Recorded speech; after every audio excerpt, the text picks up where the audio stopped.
A man convicted of sexually assaulting and murdering a 17-year-old child will walk free thanks to California Governor Gavin Newsom. Now, first, for some background, back in 2001, Gerardo Zavala and 6 other Hispanic men lured Eric Jones, a black teenager, into a house where they beat, sodomized, and electrocuted him while shouting racial slurs. The men then threw Jones into the trunk of a vehicle, drove him down a rural road, and shot him 10 times at point-blank range. Zavala was arrested back in January of 2001 and confessed his involvement in the heinous crime.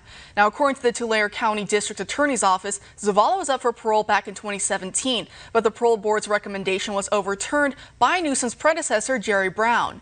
Now, nearly 20 years after the murder, Zavala will walk free after Governor Newsom refused to overturn the parole board's decision to once again grant him release. And this all despite ICE requesting a hold on top of all this. And 2 of Zavala's accomplices are believed to be hiding in Mexico to avoid capture by law enforcement. According to Tulare County District Attorney Tim Ward, Newsom is ignoring pleas from the DA's office and from the community. With me now to break this all down is federal attorney and Republican strategist Vikas Bajaj. Welcome back, Vic. Thank you so much. Great. So is there any justification, in your opinion, for Newsom's refusal to act in the interest of public safety and overturn this decision from the parole board? Well, it depends on whose lens you're looking through. You know, if your goal is to make sure more people are appeased and we follow this tide of more liberal and less protectionism for our community members, then you'd want to appease those who have been accused of these types of horrific crimes, and you'd want to slap the victims and the victims' families in the face yet again. If, on the other hand, your priority is to make sure the community is kept safe and that defendants are properly punished when they sign a deal or they're convicted, then you may have a different perspective. Now, Mr. Zavala's case is very interesting, and in these parole board hearings, we usually go through the custody file to see how these individuals testified in their case, if they did, how they performed with acceptance of responsibility, remorse. And these are factors that may bode well for Mr. Zavala. In fact, the record speaks that he may have, without knowing for sure, cooperated with law enforcement to put this entire gruesome conspiracy together. But that aside, the trend is towards the governor having no voice. It's not as though he failed to support the victims and their families. He failed to get involved at all, despite the victims' families calling them. An unfortunate trend. I think we'll see much more of this: lower punishment, less safe communities, but appeasing those who are accused and convicted of somewhat horrible crimes. And what is the governor's role exactly in all of this? Because I know Zavala was sentenced to at least 18 years to life. How long theoretically could Newsom have if he had been like Jerry Brown, kept refusing the parole board's decision? Well, once you have your first parole board hearing, as we know in this one, Mr. Zavala was granted parole by the parole board hearing as a recommendation back in 2017. And now we're 3 years later, and you'd see this game of Frogger continue on in the same duration until there's a final decision or until he withdraws any petition for release or being granted parole. So once you have an indication from a board of prison terms or parole board that an individual is to be released, that's a good sign for that defendant. Maybe it'll come the second or third time. But what's rare is when you have governor's offices denying to even listen to the district attorneys and the victims who prosecuted and lived through the consequences of the case. And so we know, as you were mentioning earlier, that Zavala, they say he had good behavior while in prison. He showed remorse, and so that's why they felt that they could release him after only about 20 years behind bars. But he also did have a request from ICE to have him still be detained and put a hold on him. We know at least 2 of his accomplices are believed to be hiding in Mexico currently.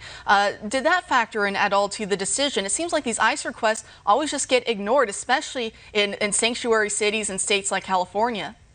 Well, you're absolutely right, and we see that a lot. You know, we're at a border town here in sunny San Diego, and being in federal court as often as I am, I get to see a lot of these border crimes: narcotics, human trafficking, weapons, financial instruments, and conspiracies. But this is really a trend because now we see the intersection between federal government and state government. On the one hand, state government says we're not going to enhance any punishments, we're not going to scream in favor of the victims of violent murders, but we'll also pass the baton to the federal government to talk about actual release. And now if the Biden administration's goals are carried to fruition, we will see the almost immediate release of those who cannot be deported. And so we really see the stark reality at this point in our nation's history of very liberal, lack of law enforcement guided policies on the state side, intersecting directly with the similarly minded legislation on the federal side. Who will be the winner and who will be the loser? Of course, community members feel less safe. We would never petition for egregious punishments or disproportionately punishing those who don't deserve it or haven't signed up for it. But these are contested interests that our nation, and especially states like California, are going to battle with at least the next 4 years. And as you were mentioning earlier with Biden, I know you and we've discussed before the new Los Angeles County District Attorney, and he said recently that he has a friend in the White House now, of course, referring to the Biden-Harris administration. And we know that over 2020, over the last year, we saw violence in all of America's big cities. It went up exponentially. And now we're seeing 2021 in Los Angeles, for example, shootings are up over 730%. We're seeing convicted killers like this man we're talking about, Zavala, being released here in California. Do you think 2021 could be on track to be just as dangerous or perhaps even more dangerous than 2020? I think it'll be even more dangerous than 2020. We may not be able to see those statistics or feel the pain or feel the emotion as we did on mass media last year and the year before.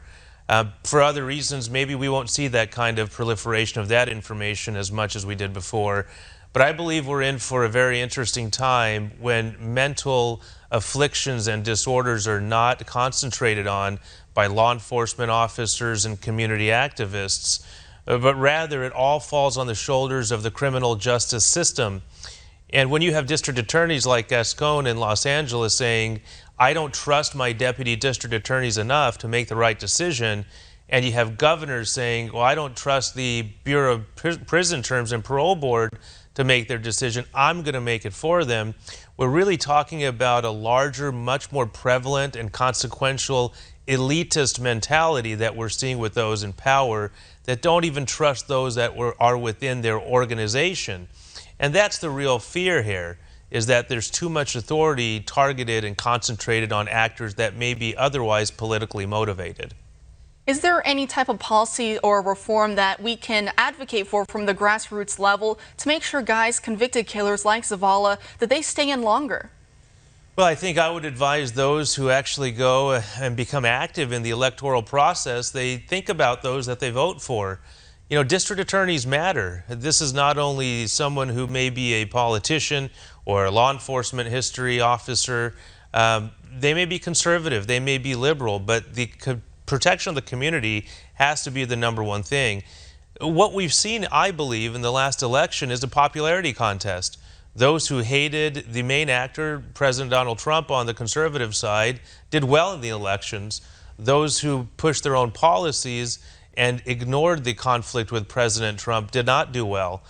This means that the actual policies are being ignored, and voters need to understand that there really isn't a cloak and dagger, as we've talked about before.